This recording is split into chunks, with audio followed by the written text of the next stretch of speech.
possibilidades e limites constituintes, né, do conhecimento. Essa é a tese kantiana, e quando Foucault a examina, ele coloca em questão principalmente a questão dos limites.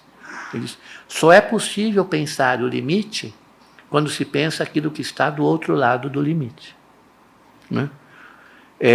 Aparentemente, o Kant, na primeira parte da crítica da razão pura, ele procura pensar o que está do lado de cá do limite, quer dizer, não transgrida, né? Tome todas as precauções metodológicas para usar, né, a lógica transcendental dentro dos limites, neste território em que ela é legítima, né? Mas,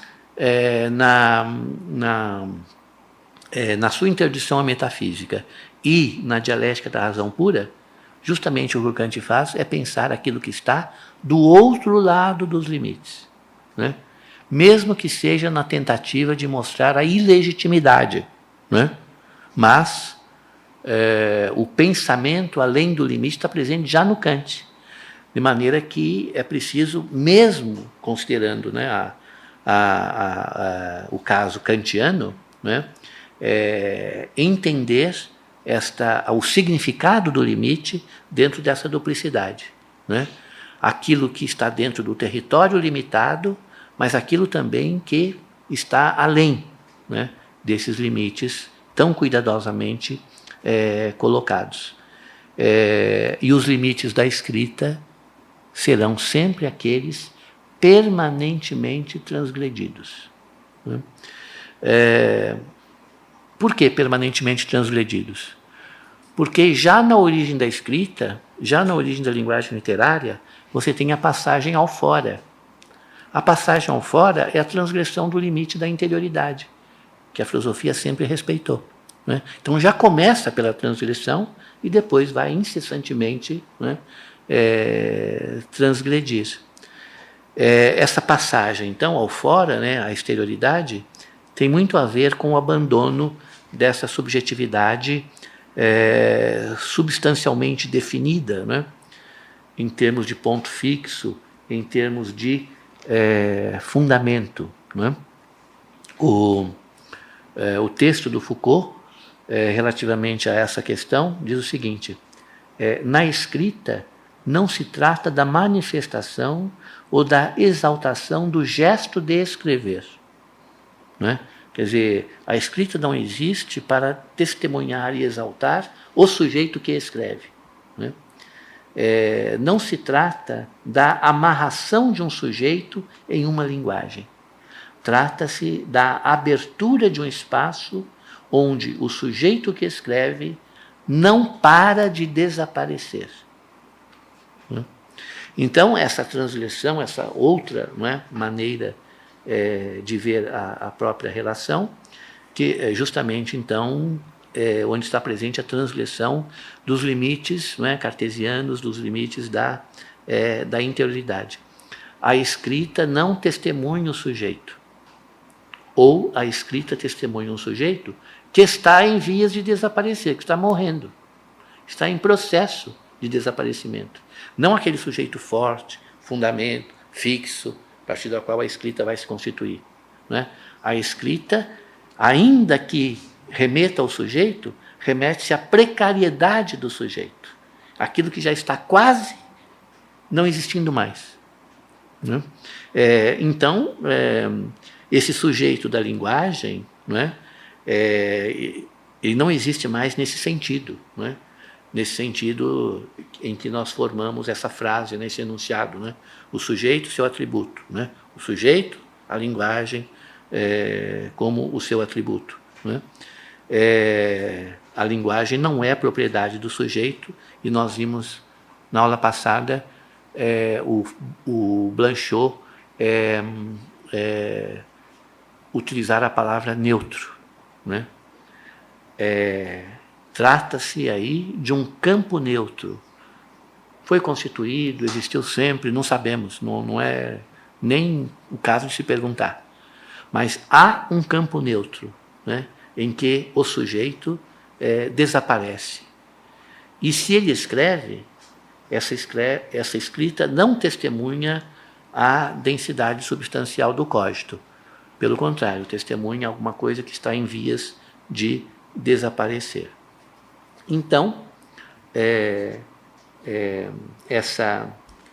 por isso que essas noções, né, neutro, fora e desdobramento, são importantes e estão juntas no Blanchot e quando o Foucault fala do Blanchot, e como nós vamos ver também quando o Blanchot fala do Foucault, porque vamos examinar um texto em que isso vai acontecer. Não é?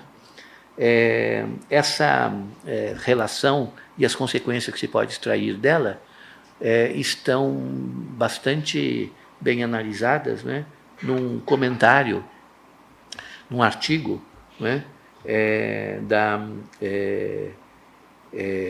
da Amanda Cifuente, que justamente se chama Autoria e Desaparição na Obra de Arte, né?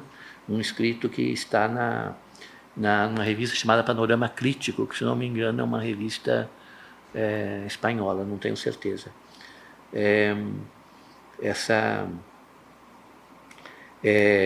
Ela vai examinar, então, essa questão da desaparição da autoria, né, na obra de arte em geral, na literatura principalmente, através do Blanchot e do Foucault, né, entendendo, então, que a literatura ela é justamente o não saber, porque esta presença evanescente do sujeito vai, à medida em que a linguagem literária acontece, diminuindo cada vez mais aquilo que se pode saber. Né? A literatura tem a propriedade, se assim podemos dizer, né, de, ao provocar o desaparecimento do sujeito, provocar também aquilo que seria o grande atributo do sujeito cartesiano, o conhecimento que ele pode vir a ter, né, de tudo, né, na pretensão cartesiana. Né? E por isso ela diz, relembrando as palavras do Blanchot, não é para se tomar consciência desse progresso do sujeito no seu conhecimento, é para se tomar consciência da pobreza e do empobrecimento que vai acontecer, né, nesse processo de desaparição no espaço literário. Né? Comentando, então, justamente essa frase do Foucault muito expressiva, né? O espaço literário, o espaço da literatura, é aquele em que o sujeito que escreve não para de desaparecer. Né? Na próxima aula vamos tirar alguma consequência um pouco maior alcance desta maneira de dizer, né? Não para de desaparecer, que tem a ver com a importância da noção de incessante, né, no Blanchot. Não cessa, né? O que vai nos levar a rever alguns conceitos, né, por assim dizer, da pós-modernidade ou da modernidade tardia. Né? Bom, mas se é dessa maneira que as coisas se passam, então a escrita envolve a morte. Né? Não para de desaparecer, está morrendo, né? Está em processo de morte. Então há alguma relação entre a morte e a escrita, e isso não é novidade também. Né? O que é que se faz desde Homero? O que é que a narrativa heróica, né, já fazia em Homero, o que é que se continuou fazendo depois, através das suas variações? Né? Narrar a morte do herói para testemunhar a sua imortalidade. É preciso que ele morra para que ele se torne imortal. Então, desde Homero, você narra a morte, os heróis morrem. Né? E quando eles morrem, eles se tornam imortais. Porque os gregos, como vocês sabem, os gregos homéricos, eles não acreditavam em alma. Portanto, não havia nada que continuasse, né, a existir. Em que consiste a imortalidade? No heroísmo. Onde está o heroísmo? Naquilo que o herói fez e que será lembrado. Será constantemente lembrado, narrado, né, pelos poetas e assim por diante. É nisso que consiste a imortalidade. Ele precisa, portanto, morrer. né? E a cada vez que ele morre, a cada vez que um herói morre, a imortalidade se constitui, né? A morte narrada é a passagem do herói à imortalidade, né? E ele até pode optar por isso, né? O caso de Aquiles, né? Aquiles se colocou diante da opção. A sua mãe, que era uma deusa, né, falou para ele: ou a vida tranquila e envelhecendo, né, na quietude da sua ilha lá, que você é o rei lá, né, ou então uma vida breve, heróica, e a morte heróica, né.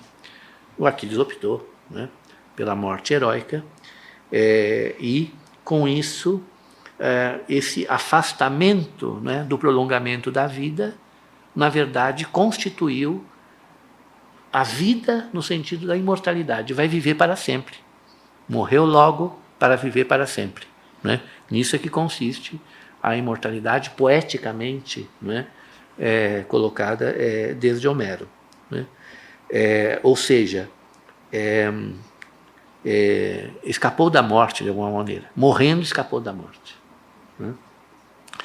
Há outro caso exemplar, né, que o Foucault não poderia deixar de citar, é As Mil e Uma Noites, né, que é um constante exorcizar da morte, a narrativa como esforço para adiar a morte, né. Cada dia que amanhece é aquela vitória provisória da vida sobre a morte.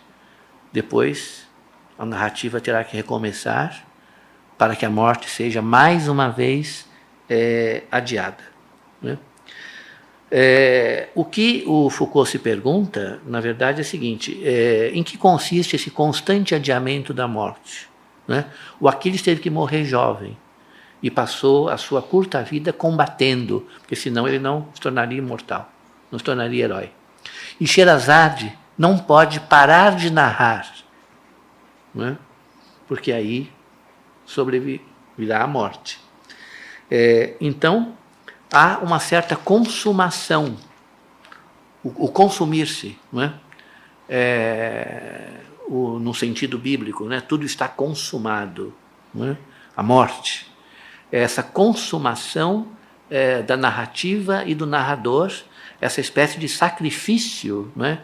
Pelo qual o adiamento da morte é também o desaparecimento do autor e esse seu compromisso, não é, com a necessidade de narrar para preservar a vida, não é? O desaparecimento do narrador diante da narrativa, não é? Sherazade não morre porque o ouvinte, não é, o sultão lá, alguém desse naipe, né, presta atenção na narrativa. Se a narrativa parar e ele voltasse para ela, então ela morre. Então, na verdade, ela tem que desaparecer, como se houvesse um sacrifício do narrador em prol da narrativa. Só a narrativa tem que aparecer. Assim como não há comparação entre a curta vida do Aquiles, pessoa viva, né, e todos os séculos pelos quais ele será lembrado depois de morto, não é? Então, o que, no caso da Sherazade, as coisas se passam no sentido de evitar a morte física. No caso do Aquiles, foi no sentido de evitar a morte, preservando a imortalidade heróica, não é? Então, há um esforço, não é, de sacrifício, o esforço de evitar a morte, de alguma forma, que não aparece na própria narrativa por ser condição da narrativa, né? A Sherazade não narra por que ela está narrando. Ela não diz por que ela está narrando, que não para de narrar. Ela nunca diz isso. Ela só narra. E os conteúdos, né, narrados vão fazendo esse papel, desempenhando essa função, né, de fazer com que ela não morra, né? Ou seja, é esse sacrifício que possibilita essa narrativa, mas o autor, então, tem que se apagar para que a história que ele está contando, né, possa resplandecer e a morte possa ser por algum tempo, esquecida. A morte foi esquecida porque o autor foi esquecido, né? O ouvinte da Sherazade não a mata porque esquece que ela está contando. Ele está tão absorvido na narração que ele esquece que ela está contando. Então ele esquece de matá-la, né? E é nesse sentido que a narrativa toma esse lugar, toma esse espaço, né? A linguagem, portanto, né? Em que o autor, o narrador, desaparece. Ou seja, ele deixa de se expor à morte, né? Através dessa estratégia. Esse ocultamento do narrador por trás da narrativa, né? Então vai preservá-lo, mas graças a esse sacrifício de si, né? Estar sempre por trás, oculto, e fazendo o possível para não aparecer, né? E justamente a singularidade da narrativa, da linguagem, portanto, pela qual nós já passamos, é que esse desaparecimento é que vai aparecer, né? Quando se tematiza a narrativa, quando se tematiza a literatura, e o desaparecimento do sujeito autor, né? Esse desaparecimento aparece, né? No aparecimento da literatura. A gente já viu que o sujeito, o desaparecimento do sujeito, do ser do sujeito, é o desilamento do ser da literatura. Esse jogo de aparecer e desaparecer é o mesmo que nós vimos na aula passada da existência e inexistência. Aquilo que é inexistente, de alguma forma, existe, né? E nesse sentido, então, que o desaparecer aparece, o desaparecimento aparece. Mas veja bem, é o desaparecimento que aparece, né? E não o desaparecido. Esse não se põe, isso não entra em questão, né? Nem no caso do Aquiles, que nunca desaparecerá, né? E a Sherazade também, que tem que estar lá, presente por trás das suas histórias, né? De alguma forma ali, nesta presença que é uma ausência por trás daquilo que está sendo privilegiado, a própria narrativa, ou aquilo que ela está contando, não é?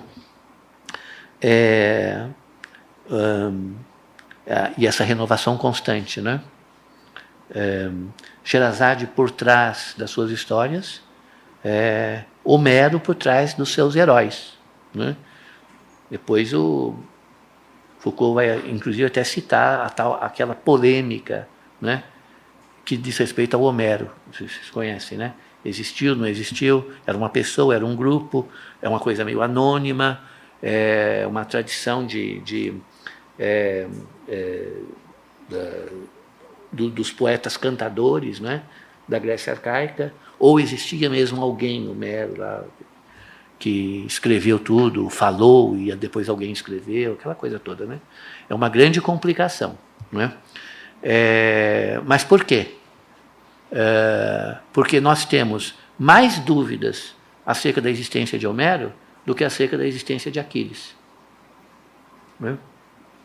Nós sabemos que Aquiles existiu, foi aquele sujeito muito valente, que foi lá em Troia, fez todas aquelas façanhas, depois acabou morrendo. Não para dúvida sobre isso.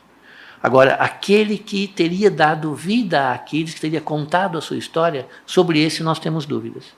Não sabemos quem foi, se existiu, se não existiu, se era um grupo, se era um só, e assim por diante, não é? Então, ou seja, de alguma forma,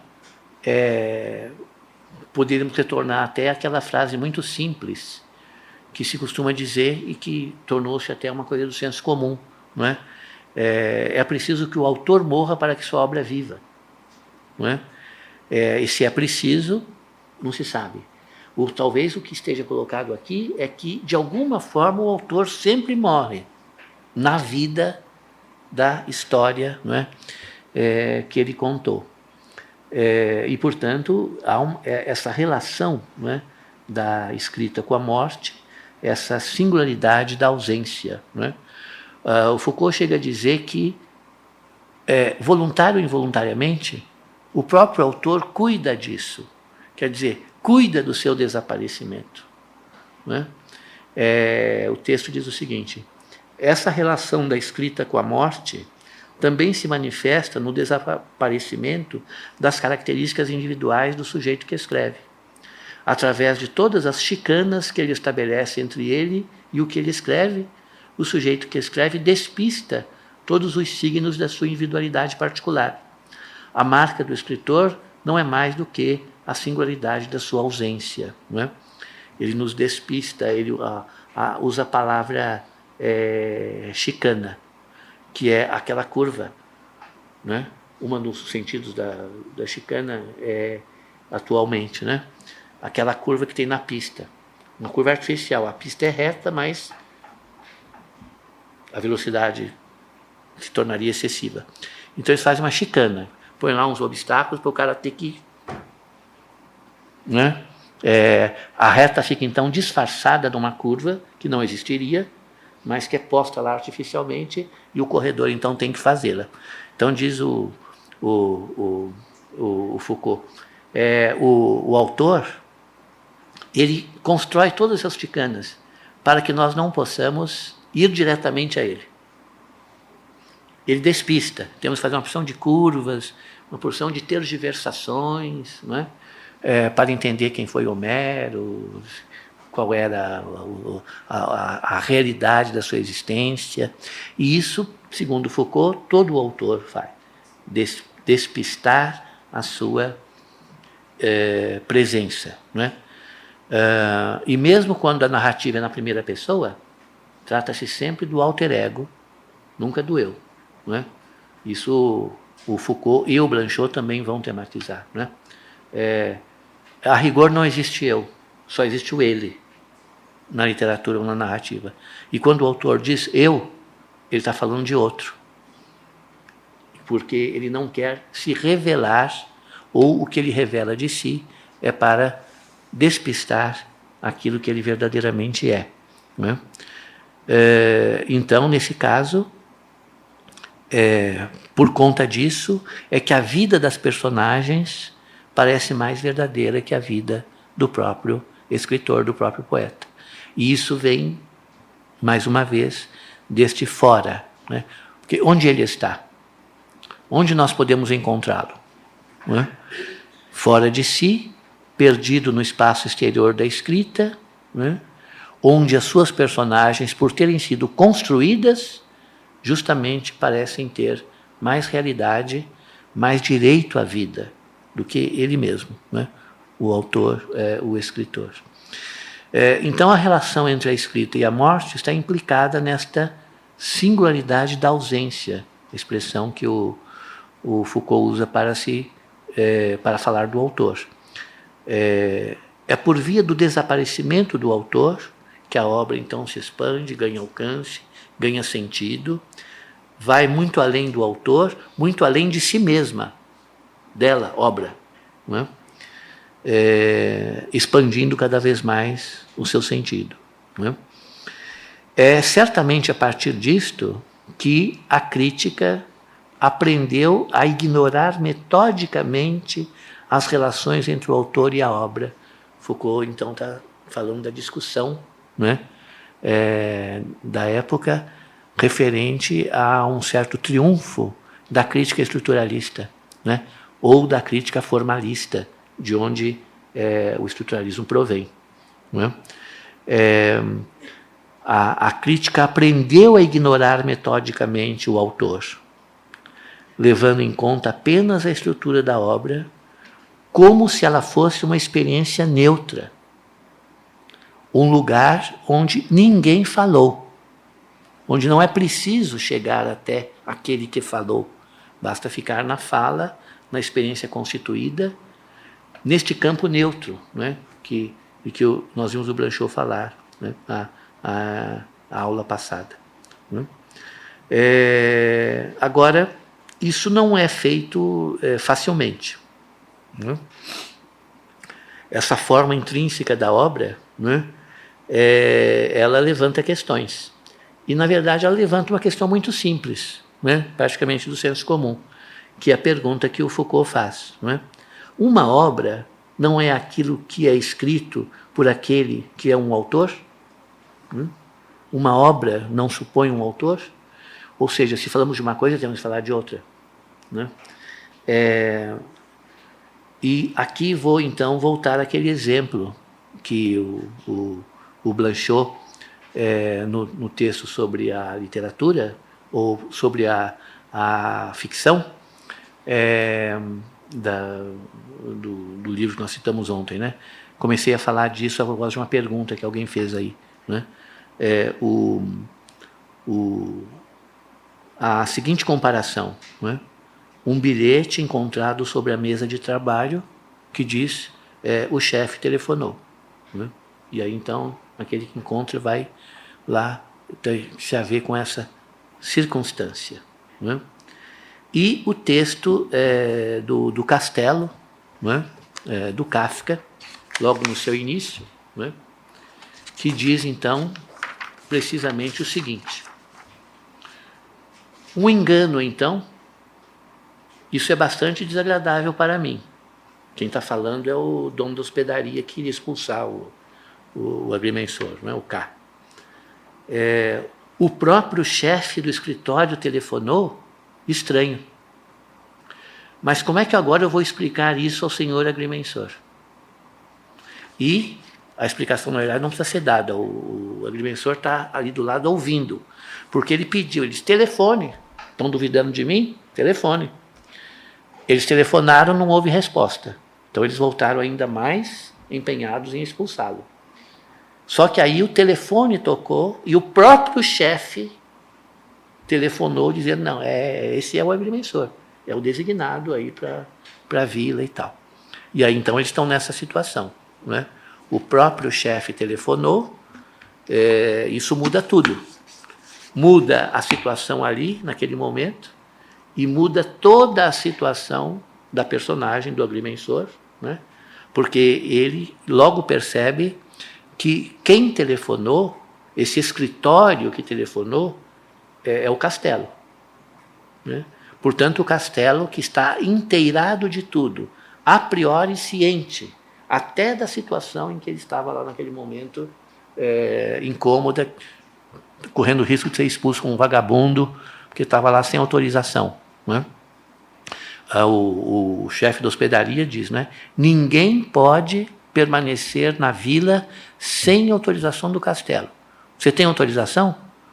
O agrimensor diz, não tenho, mas eu estou aqui porque me pediram que viesse, né? Eles não acreditam, e aí então o próprio Castelo autoriza, né? Respalda a presença do agrimensor, mas dentro então dessa modificação, né? De tudo aquilo, é o início da obscuridade, né? Então parece muito claro, o problema está resolvido. Bom, o próprio chefe telefonou, ele é o agrimensor mesmo. Então, agora vamos dar todo o conforto para ele. Já querem colocá-lo no quarto, já querem, né, tratá-lo melhor e tal, porque é uma figura importante, o agrimensor, eles dependem do resultado do que ele for fazer lá, né?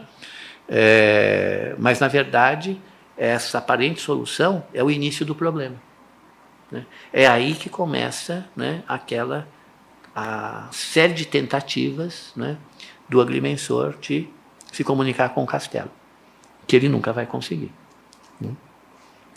Então, a partir daí, qual é a diferença entre esta linguagem comum, cotidiana, do bilhete, que qualquer um pode encontrar, né, na sua mesa de trabalho, e o texto do livro do Kafka, O Castelo, né?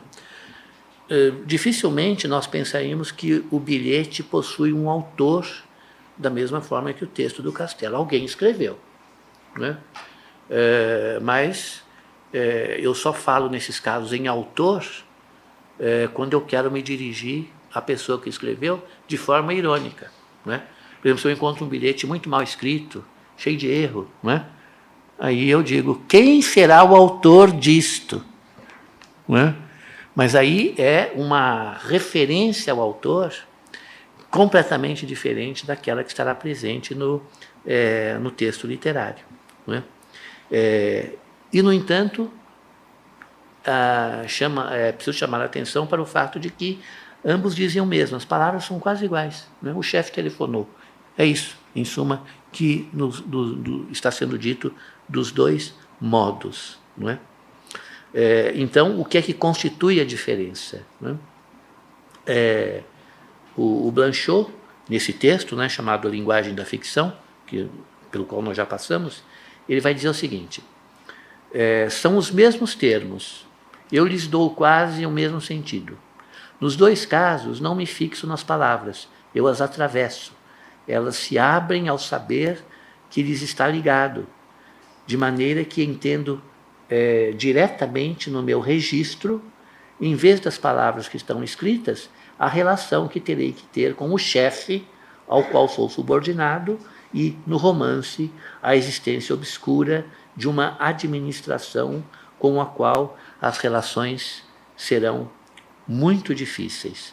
E, no entanto, da leitura do meu registro, né, habitual àquela do romance, há uma grande distância. Né? Essa distância, no entanto, não é marcada pelas palavras, porque as palavras são as mesmas. É marcada pela travessia, que aqui pode ser simplificado no sentido de forma de leitura ou predisposição de leitura. Não é? Como eu leio, como eu atravesso as palavras do bilhete, né? O chefe telefonou. As palavras não importam tanto, importa que eu, através delas, veja, não é? Que o chefe telefonou, preciso falar com ele, saber o que ele quer, e já começa a prever dificuldades e coisas que tais. Né?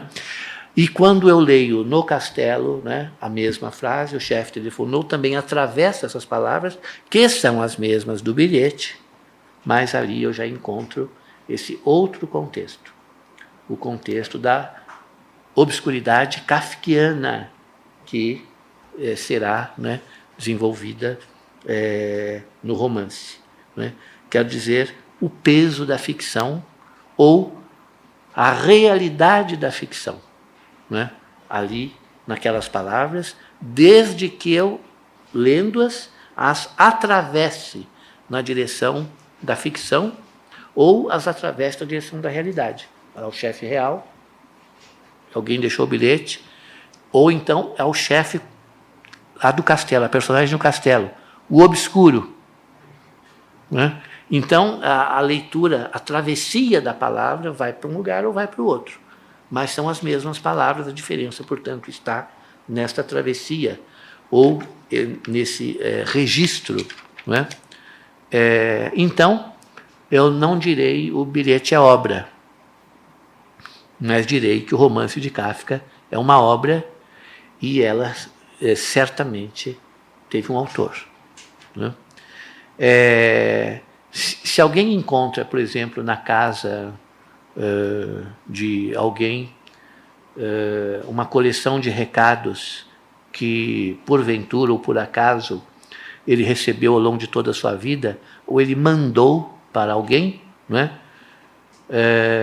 Será que isso constitui uma obra?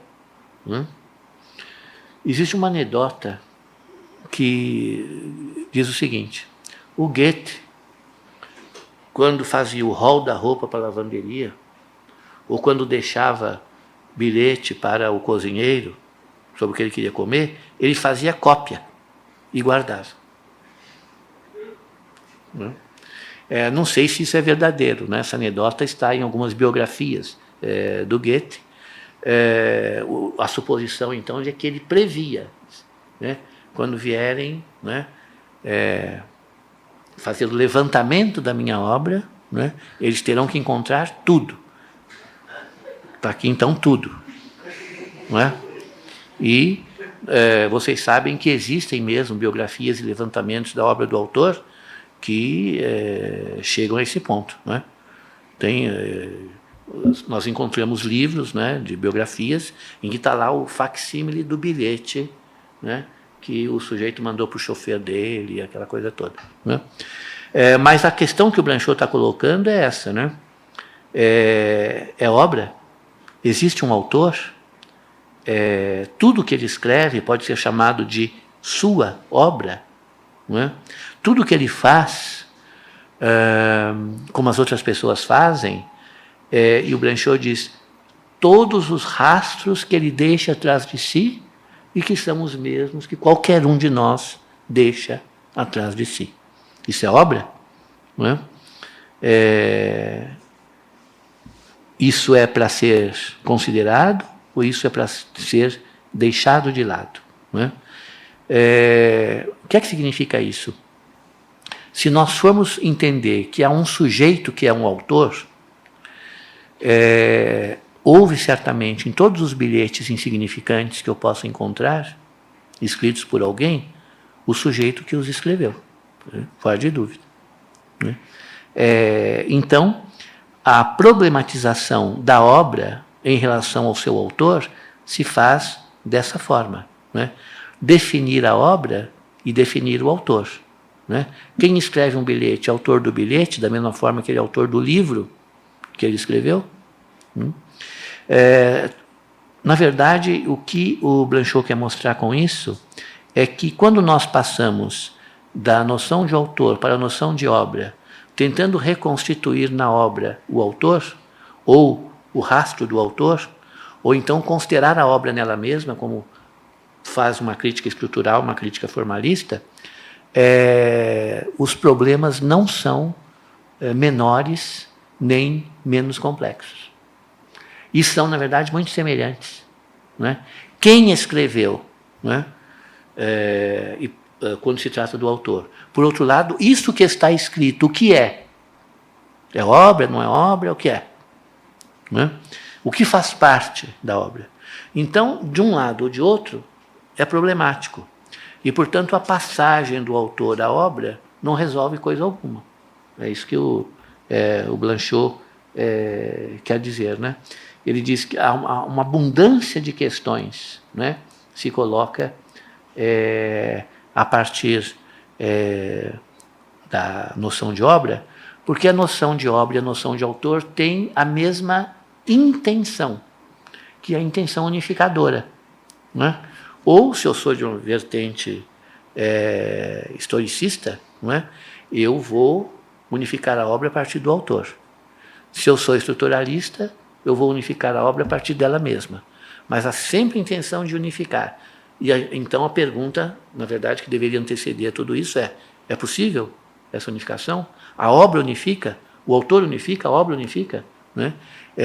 E isso aí não é facilmente, não é algo fácil de responder. Né?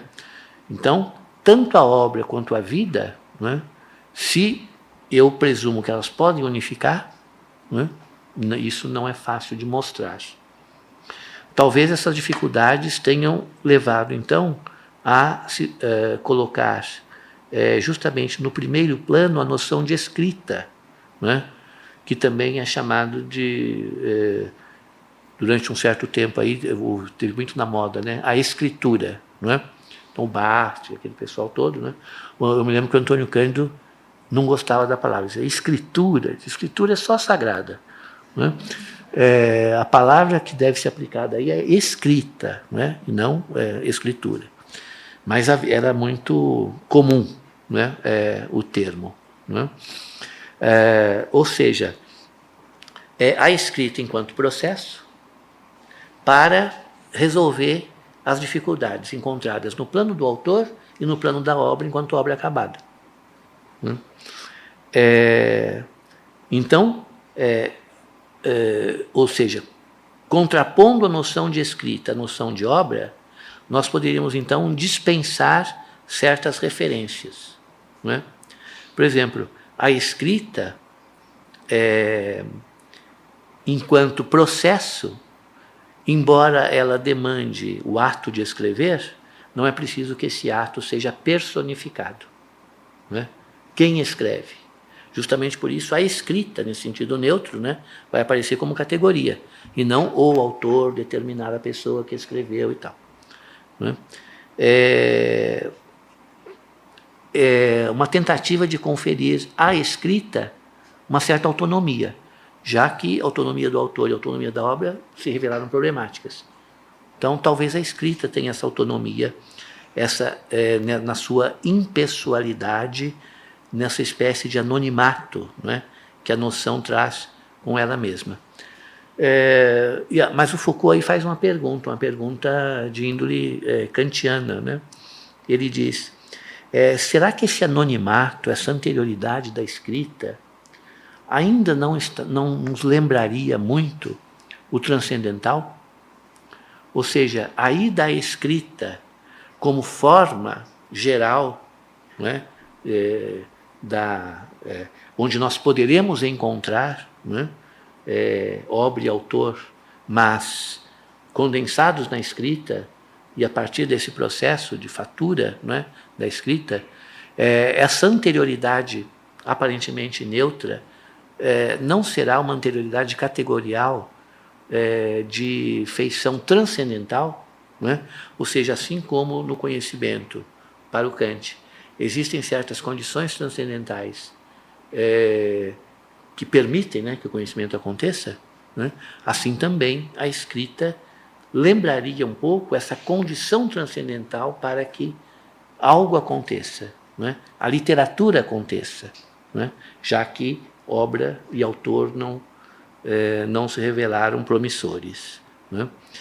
Ou seja, essa separação da escrita das características empíricas do autor, que, no entanto, ainda se referem de algum modo a ele, como a forma transcendental no Kant ainda se refere àquela diversidade empírica que precisa preencher a forma para que haja conhecimento. Transcendental significa isso, né?